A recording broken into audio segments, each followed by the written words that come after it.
Welcome to my channel. My name is Matthias. Today we're going to talk about X Factor issues 2 and 3, written by Bob Layton and fantastic art by Jackson Geese or Geese. I'm not sure how to pronounce that last name. And in these two issues, we're going to have the introduction of Tower, a really awesome evil mutant. Well, he's not really evil. He's a mercenary. He works for the bad guys, so you guys get an idea. And the first appearance of Artie, a really interesting character. He's a side character, but later on he's going to forge a friendship with Leech, and then he's going to be running around the Generation X series and then the Daydreamers, and he's just a lot of fun. And here you learn, I totally had forgotten that he had a really, really tragic backstory. So without further ado, let's get into these issues. So issue 2 starts off with Jean Grey retelling how she came back from the dead and sort of reminiscing about her time with the original X-Men and really thinking about her complicated situation. She's been dead for quite a few years. She's on this new team. She doesn't understand why the love of her life, Cyclops, is giving her the cold shoulder. She has no idea that Cyclops is married and has a kid and that his wife looks exactly like her. It's a really complicated situation. Then we cut to Angel and Cyclops, where Angel, in his underwear, starts scolding Cyclops over the fact that he hasn't told Jean about his situation of having a wife and kid, and asks Cyclops, "Hey, have you called your wife? Have you checked up on her? What's your situation there too?" After that, we cut to Iceman and Beast, who go and visit Beast's ex-girlfriend Vera, who's become a full-on 1980s type of hippie intellectual. And there's like this really hilarious conversation where Iceman tries to sound smart and intellectual in front of Vera and actually mentions a singer of traditional music from Argentina called Mercedes Sosa. I'm not sure if the translator threw in that name and if that's in the American edition, but that's a freaking deep cut. Because obviously, again, for those who don't know, I'm from Argentina. They also mentioned Billy Joel, who no one knows, and at least within Latin America, no one knows who Billy Joel is. So if they would have done a change up with name with Mercedes Sosa, they would have changed Billy Joel too. They would have put Charlie Garcia or someone else like that. But it seemed really odd. But while they're chatting, they're attacked by Tower. Tower has been commissioned to capture Beast. We get a pretty awesome first battle. For some reason, Iceman does not intervene in this first confrontation.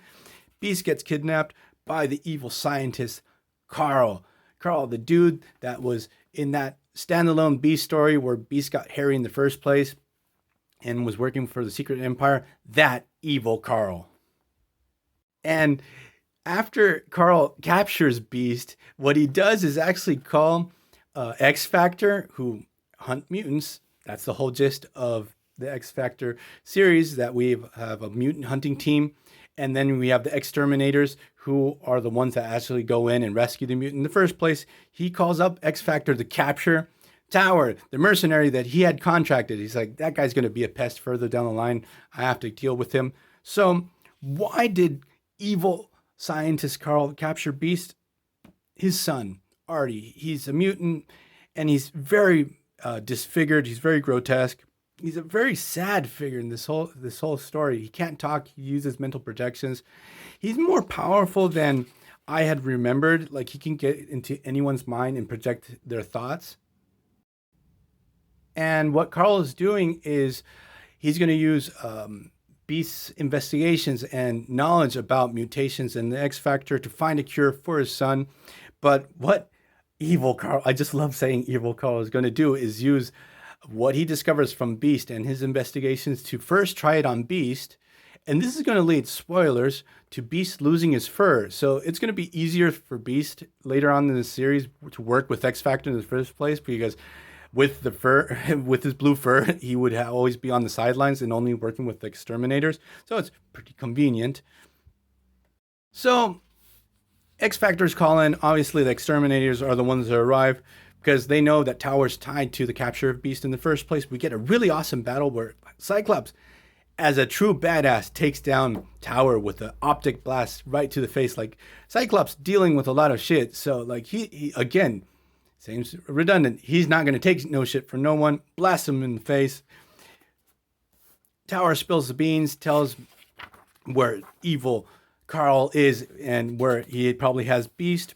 in the safe house below this sketchy corporation that's actually funding a lot of really complicated weaponry and secret stuff that they don't want no one to know about. So what happens is X-Factor, or the X-Terminators, sorry, are able to get into this corporation, find where Beast is. They're in like this secret laboratory below everything. And Carl tells X-Factors, look, I did this for this reason. I know I seem to be really evil, but I did it for my son. He's suffering. His mutation doesn't allow him to live a normal life. And when the people from this corporation find out that their operation has been compromised, they go down and they're going to kill everyone. So Carl tells them, it's like, everyone's going to die. Now, they're going to send a bunch of mandroids, get out, save my son. And Carl stays behind to stall and stop these guys from catching up on them. We get this really tragic moment where Artie, using his powers, can see that his father was massacred. It's pretty heavy. So the team is able to rescue Beast. We get the Beast with no hair. He looks like Beakman with this really weird flat top now. But again, he's going to be able to work on the X-Factor missions. Artie's going to be a supporting character. So I'm going to leave this video here. Hope you guys liked it. See you guys next time. Bye.